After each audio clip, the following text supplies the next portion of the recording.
Good evening and welcome.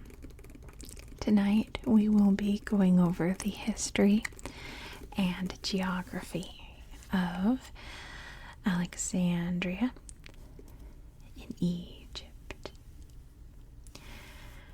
Alexandria is just one of those iconic Egyptian places, but not quite in the way you think. It doesn't have any pyramids or mummies or anything like that when you think of Egyptian history, but it does carry a lot of the it's known as the Ptolemaic era. Sort of when you think ancient Egyptian history, it's the tail end of that before the more modern age. All happened right here. See, this is the Mediterranean Sea here. It lies on the coast, very important. And as you can see, this area is not very large. I tried to highlight it so you can see it a little clearer, because this metropolitan area, particularly around the Nile River, is absolutely massive and busy, and you can't really see the lines here, so I tried to draw them in for you. Alexandria is the second largest city in Egypt after Cairo, and it is located on the Nile Delta. So here's the Nile River. It flows up this way and branches out into this big delta, which, if you know your Greek, that's a triangle shape. So it's this kind of shape. It's not a perfect triangle, but you get it. Just within the Nile Delta. The Nile Delta being one of the lushest farmlands in the world. So I'll show you on Google Earth just how much of this area here is farms. And it is we looked at Aleppo yesterday in Syria, where there's so many farms, but they don't really look like farms from above. These do. These are bright green, like the greenest green.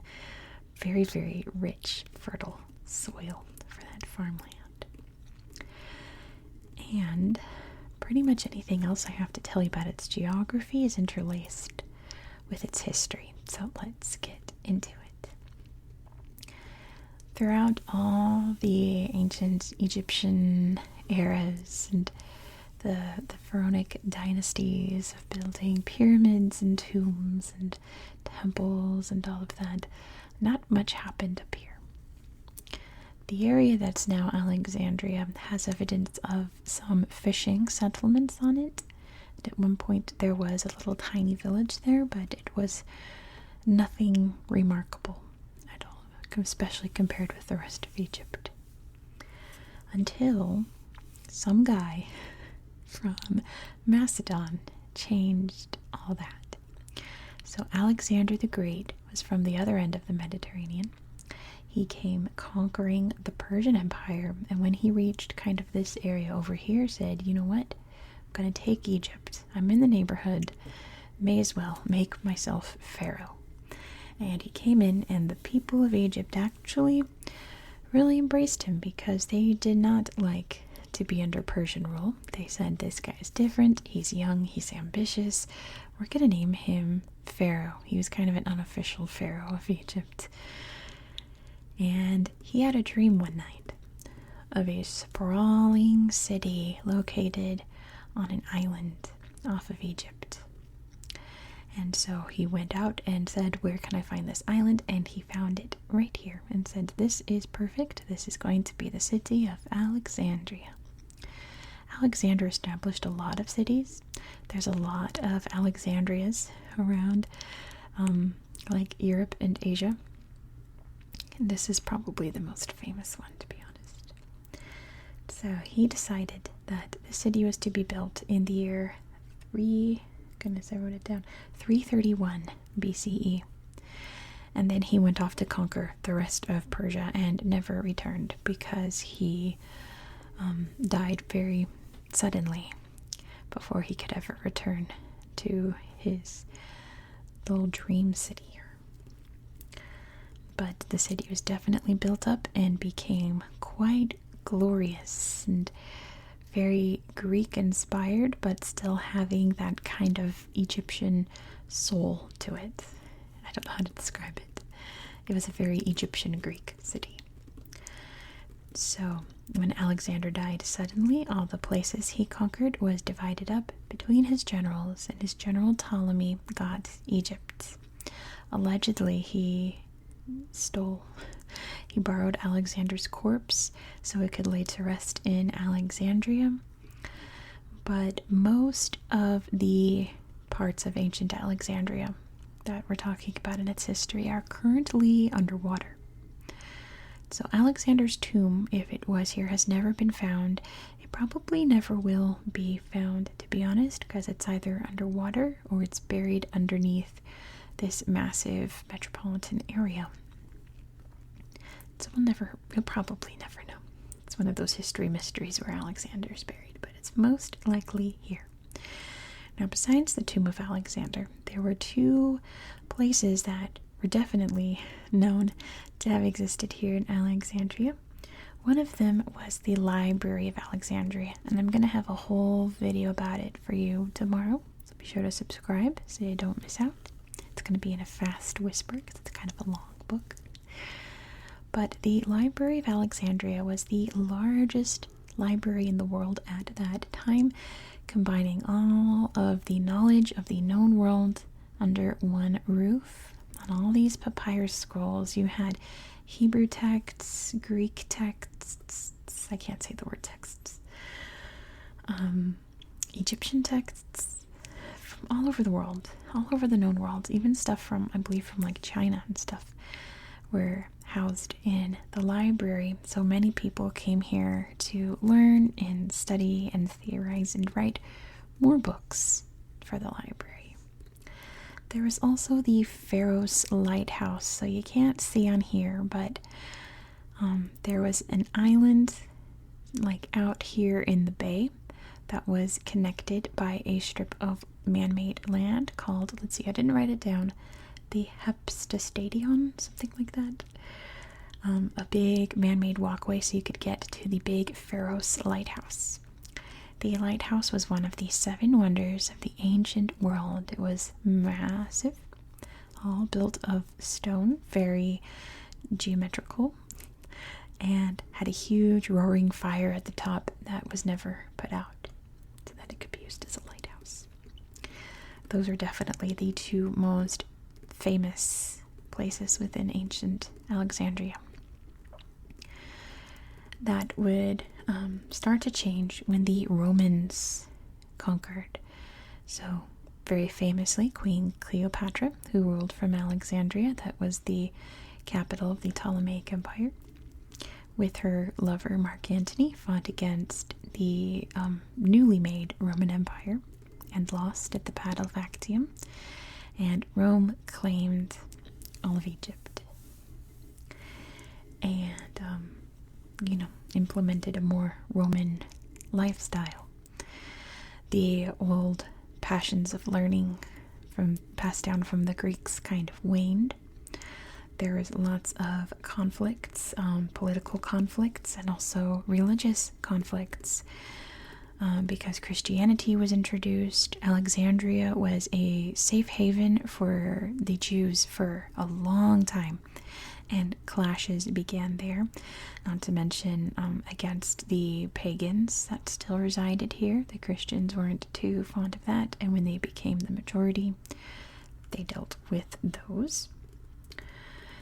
And pretty much the nail in the coffin of the glory days of ancient Alexandria was in the year 365 when there was an earthquake in the Mediterranean, which resulted in a tsunami, which really wrecked Alexandria.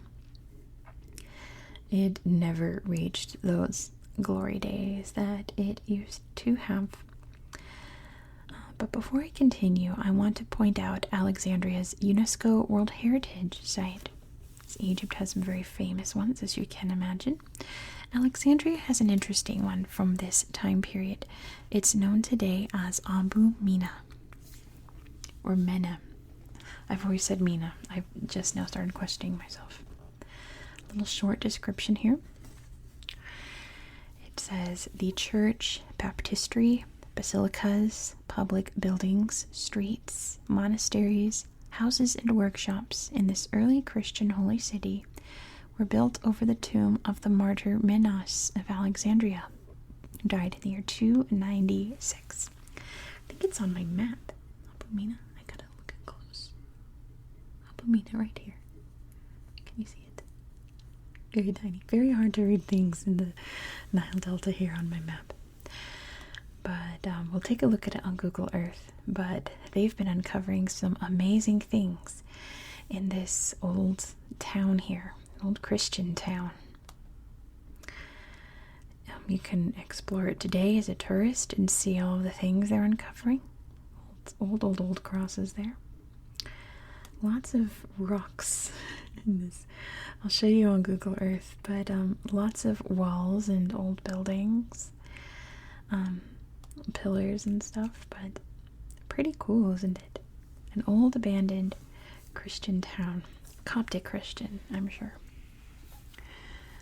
Still a very large religion in Egypt today is Coptic Christianity, but Islam is by far the most prominent. And that's because the Muslims conquered this region in the year 641.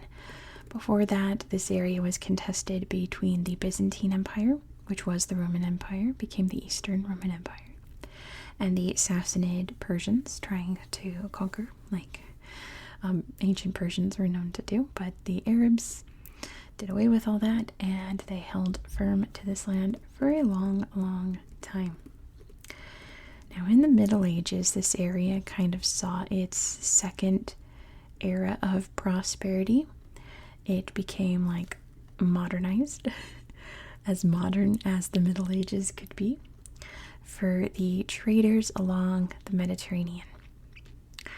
You know, this area over here was either in ruins or being fought with the Crusades, so not a great place to do trade. So Alexandria became a trade center for Europe, and really thrived until those pesky Portuguese sailed around Africa and found a sea route to India. Which, even though it was a very long way around, it was still much more convenient than bringing stuff from China over land all the way to Alexandria. You could just sail there yourself. So there went that kind of prosperous age of Alexandria. It began to decline again. And in 1517, the region was conquered by the Ottoman Empire and was held fast by the Ottomans until the year 1798, when who else but Napoleon Bonaparte rolled up and invaded Egypt through Alexandria and had a grand old time playing around in Egypt. He really loved Egypt. He thought it was so cool. You know, we all went through that Egypt phase as a kid. He went through it in his Middle Ages, which is fine. As long as you have an Egypt phase, because Egypt phases are fun. But he wanted to conquer Egypt, which is not so fun. The British recaptured all of the places he had conquered in Egypt by the year 1801. The Ottomans were back in power by 1810, but the British never really left Egypt at this time. They kind of had a very firm influence on the region, which, would eventually which would eventually wind up resulting in the building of the Suez Canal. But it's just important to know that this was an Ottoman territory, but the British were right behind them, whispering in their ears over their shoulders. And Alexandria just remained that way until 1922, when Egypt became independent from Britain. Alexandria would kind of enter its third era of prosperity in the early 20th century. Archaeology started to become an important part of Alexandrian culture.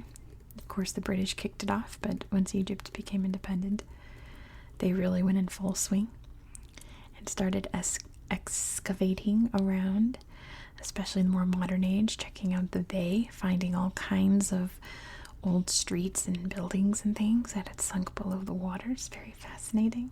But the best story is in the year, I think it was in the year 1900. A donkey fell through the street into a sinkhole, and when they went down to retrieve the donkey, they found the catacombs. Now you think that would be the tomb of Alexander, but it was not. It's a very old, windy area that you can explore today. It's a tourist site. There's no pictures of it on Google Earth because it's underground, but I'll show you some. Actually, I'll show you some right now. It's really cool. I may as well just pull out the tablet. It reminds me of, because this was obviously built during the Ptolemaic times, I assume. Obviously, because there was nothing there beforehand. So the catacombs are over here. Here's Alexandria. The artwork reminds me of like if you had to draw Egyptian art for a middle school project. Let's see. Like, yeah, you know, sure, that's very Egyptian. As close as you can get. Where's my favorite one? I think it's this one. Yeah, like the mummy. Very Egyptian, but there's something quite off about it, and that's because this was not painted by Egyptians. It was painted by Greeks trying to make it look Egyptian, and I love that. That's fascinating. And yeah, all of these old tombs here. There's the big hole that the donkey fell through. All these cool Greek pillars. There's lots of pictures of bones and tombs and all these kind of things you can explore if you go there. Very, very cool, isn't it? I'm like fascinated by it. But yeah, that's the catacombs. And to kind of put the icing on the cake of the Alexandrian revival is that the library of Alexandria was rebuilt. You can see it there on the map.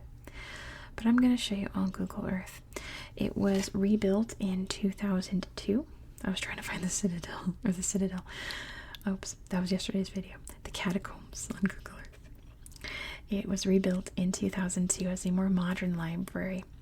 It's now the second largest library in the world after the Library of Congress in the United States. So let's check it out, and I'll show you some of the sights of Alexandria. That's what it looks like today. I love that this front facade has writings of all the ancient civilizations that once had writing in the old library. That's really cool. And now it's just a beautiful, big old bustling library with lots of modern art and old artworks and artifacts. Who's that? That is Jamal. It's Mr. Guy. There's this autograph there. Looks like it says Jose Miguel, but I doubt it is. How cool is that little museum inside?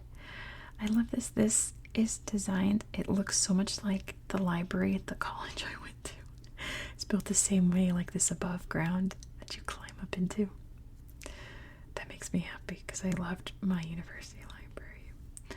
Some very modern looking Egyptian art. And some old statues, old busts. That's Alexander, definitely. What's this? An old printing press, it looks like. I'm not sure, but that's what it looks like. Very, very beautiful building. Lots of people of history, old sultans, I assume. Very, I'm sure that this looks like it's ancient, but I bet you that this was made like 20 years ago, made to look old, or maybe I'm wrong. Who is this? That looks like Anwar Sadat. Looks like him. Maybe this is his work area. One of the former presidents of Egypt. Next, we're going to check out this citadel. Maybe that's what I was thinking of. So remember the lighthouse of Alexandria, the Pharos lighthouse. This was Pharos Island. You can see it's now no longer an island. Alexandria itself is no longer an island. It's all connected with some man-made work there. The lighthouse collapsed. It went into a state of disrepair in about the 1100s, 1200s. Ibn Battuta wrote about it. But after various earthquakes and mismanagement, it had completely turned into rubble. So when the need for a citadel to be built to stop any Paisiki crusaders was necessary, they used the rubble of the lighthouse to build the foundations of the citadel. So all the stone that was left behind of this ancient wonder is still around. It's just in a different shape. And I think that's really cool. A classic Arab citadel with the big round turrets here. And there's something very medieval about it, isn't it? Where you can see all the bows and arrows would be shot out from. Very beautiful. Lovely mosaic tiles. There's a little sand sculpture of it. So yeah, the foundations of this fortress is the stones from the lighthouse of Alexandria. Isn't that fascinating? Like, it's sad that it's gone, but amazing that it gets to live on in a completely different way. Still very historical, still very beautiful, but it still kind of shines on, doesn't it? Very, very cool. So medieval with the big arches. I love it. Medieval architecture is fun. I love how medieval architecture is just so standard across like this part of the world, Europe, the Middle East. Doesn't matter what culture, it's all pretty standard. Next, I want to show you the National Museum, because how can we not, right? A museum in Egypt. Some of the most beautiful museums in the world are in Egypt. We gotta go see all of the old art. There's Greek art, very Greek art. Old mummies. I guess there are mummies in Alexandria, right? Beautiful pottery works and Egyptian statues. Love that, kind of like a goddess statue. Beautiful old door there. I'm sure that was all hand carved too. So intricate. So beautiful. Lots of Greek art. Oh, I love this. Kind of looks like the Rosetta Stone. Rosetta isn't too far away from Alexandria. Very, very old Greek floor mosaic there, I'm sure. Beautiful. What's left of it. Very Byzantine looking, but man, this person has seen some things. They've seen things they should not have. But very Byzantine style artwork. Very Egyptian style artwork here. Look, this is all carved. Oh, that's beautiful. That must be Osiris because he's green. God of the underworld. Ooh, cool. Feathered ram. How remarkable.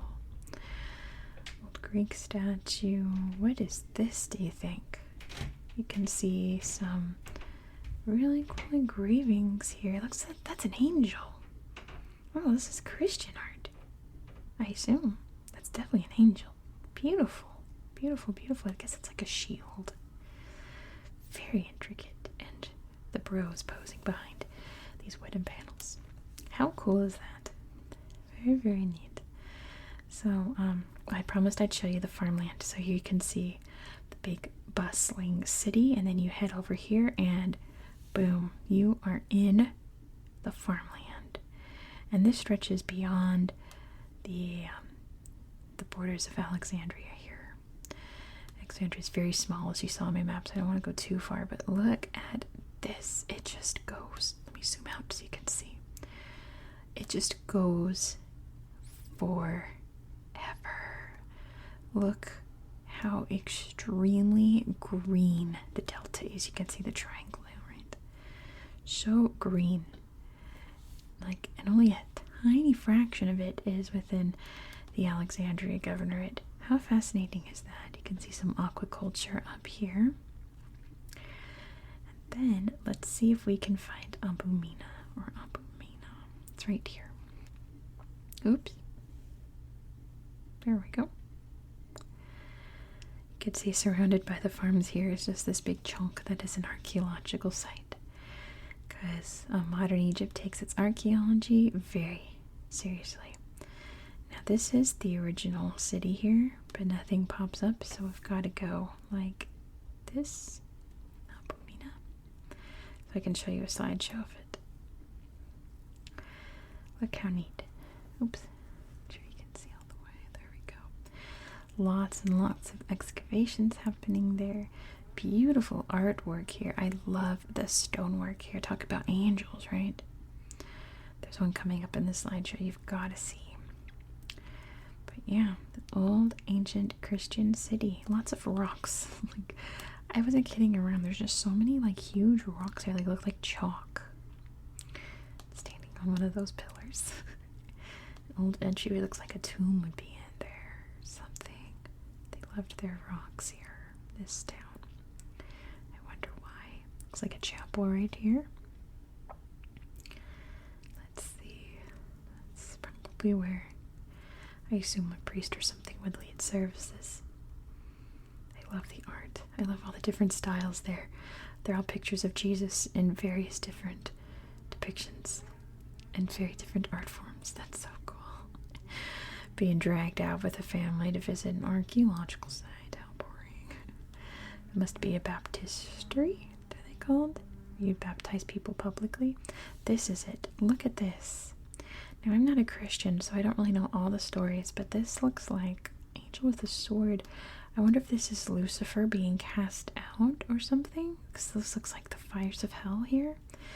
This guy, he's got the scales of justice and a sword. This big halo. That is so cool. I love that. Really, really neat art in that area. There are lots of other little places you can explore here on Google Earth. I highly encourage you to do so if you want to poke around this farmland or around the more industrial area. Nothing too thrilling to show you guys, but I still think it's neat. I just don't want to be here for hours upon hours. Look at this beautiful coastline. The Mediterranean is just something else, isn't it? But yeah, there's the ports there. Kind of where they always have been, right? So cool. Alexander designed it in a way so that there would be two harbors. That was very important to his design. I guess that was part of his dream that he had. There's another one over here. So yeah, there's lots to explore here. It's a huge city. Like I said, it's the second largest city in Egypt. There's lots of other little parks and zoos and other museums too that you can check out. I highly encourage you to do so. But I'm going to end it here for tonight. We zoom out, as you can see, on a grander scale. Thank you so much for watching. If you enjoyed this style of content, please consider subscribing. Next on my channel, we're going to go further down the Mediterranean coast to Algeria. So be sure to subscribe so you don't miss out. I hope that you found this video relaxing and educational. Look how green it is from above. And I hope that you have a good